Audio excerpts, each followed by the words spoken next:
왜 사람은 무엇인가를 믿는 걸까요? 이런 물음을 되묻지 않으면 믿는 것을 거룩하고 대단한 것인 양 착각하게 됩니다. 맹목적인 신앙을 위한 처방전, 묻지마 믿음 그리고 물음입니다.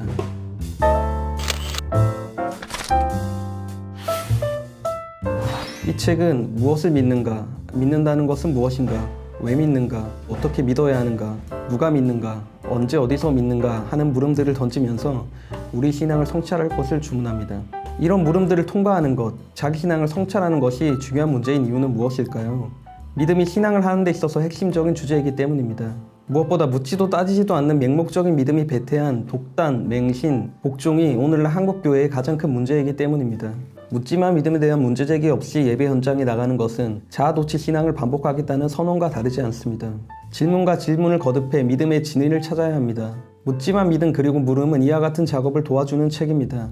아주 열심히 믿는 분과 도저히 못 믿겠다는 분을 위하여라는 부제처럼 이 물음들은 믿음의 문제에 얽혀있는 모든 종교적 인간을 겨냥합니다. 최근에 여기 사무실 앞을 지나가는데 그 노방전도 하시는 어떤 두 자매님께서 저에게 다가와가지고 교회 다니시냐고 물어보더라고요. 그래서 다닌다고 했더니 구원의 확신이 있으세요? 이런 얘기를 하는 거예요. 근데 그때 저는 두 가지를 질문하고 싶었어요. 구원이 뭐냐고. 그러니까 구원에 대한 이미지 자체도 사실 각 사람마다 너무 다르고, 그런데 그냥 구원의 확신이라고 이렇게 딱 퉁치고 넘어가잖아요. 그리고 확신이라고 했을 때 그 확신은 어느 정도를 얘기하는 건지 되묻고 싶었는데 일이 좀 바빠가지고 그냥 네라고 하고 이렇게 갔거든요. 마치 거기에 아무런 의심이나 회의 없이 그냥 있어라고 이렇게 당당하게 말해야 될 것처럼 그렇게 얘기하는 어떤 행태들? 그런 교회 문화랄까요? 그런 걸 문제제기를 하고 싶다는 생각이 좀 들었고, 거기에 좀 적합한 책이라는 생각도 했고, 구원 여부에 대한 불안을 떨치지 못한 나머지 우리 스스로 구원에 대해서 판정하려고 덤벼듭니다. 이른바 구원에 대한 확신을 빌미로 하느님의 자리를 마구 넘보는 것입니다. 그러나 이러한 태도야말로 하느님을 밀어내고 그 자리에 자기가 대신 앉아버리는 실제적 무신론일 따름입니다.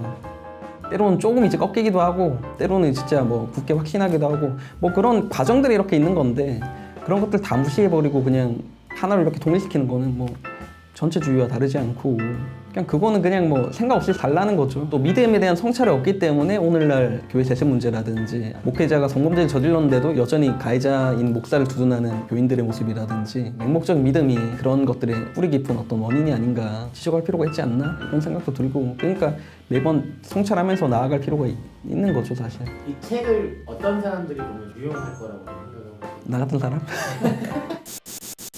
믿음에 대해서 내가 이렇게 믿는 게 맞나 이렇게 고민하는 사람들 같은 경우는 어느 정도 용기를 얻을 수도 있을 것 같고, 한편으로는 말 그대로 여기 맹목적인 신앙, 어떤 묻지마 신앙에 빠진 사람은 읽고 굉장히 화가 날 수가 있어요. 그런 사람들을 위해서 다독이기도 하고 이런 모습들을 보여주거든요, 이 저자가. 그래서 이제 그런 분들도 한번 이제 보면 좀 이제 인식의 지평이 넓혀지는 계기가 되지 않을까라는 생각이 들고, 넓은 마음으로 읽어야 되지 않나.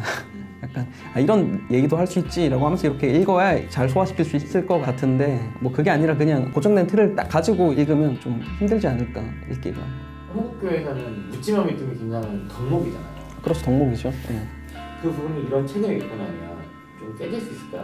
조금 다른 인식들은 가질 수 있다고 생각이 들어요. 그러니까 예를 들면 보수적인 신앙을 가지고 계신 분들은 성서 자체가 하느님 그대로의 하느님을 딱 보여준다고 이렇게 생각을 하는데, 성경 속에 있는 아브라함이라든지 이삭이라든지 야곱이라든지 그런 각 개개인을 만나주신 하느님의 모습을 보면 굉장히 다양한 모습들을 보여준단 말이에요. 이를테면 여기서는 아브라함에 대해서 이제 거대 속장으로 풍성한 복을 누릴 수 있게끔 이렇게 복을 주시는 하느님의 모습이 나오는데, 곧바로 얼마 지나지 않아서 이삭을 죽이라고 해버리는 하나님의 모습이 나오거든요. 근데 이 책에서는 내가 가지고 있는 상을 이제 깨부술 때 하나님의 어떤 이제 진짜 모습을 조금이나마 이렇게 더 볼 수 있다는 그런 이제 성경 읽기에 대한 어떤 인식도 좀 다르게 가져갈 수 있을 것 같고, 자신에게 진리라고 여겨지고 있는 것, 자신이 가지고 있는 신념 등에 대해 근본으로 되돌아가 물어야 합니다.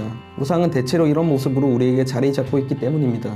자주 그 우상은 하느님 또는 하나님이라는 이름을 취하기도 합니다. 그래서 그런 우상이 어떻게 우리 안에 자리 잡고 있고 어떻게 우리를 움직이고 있는지를 살펴야 합니다.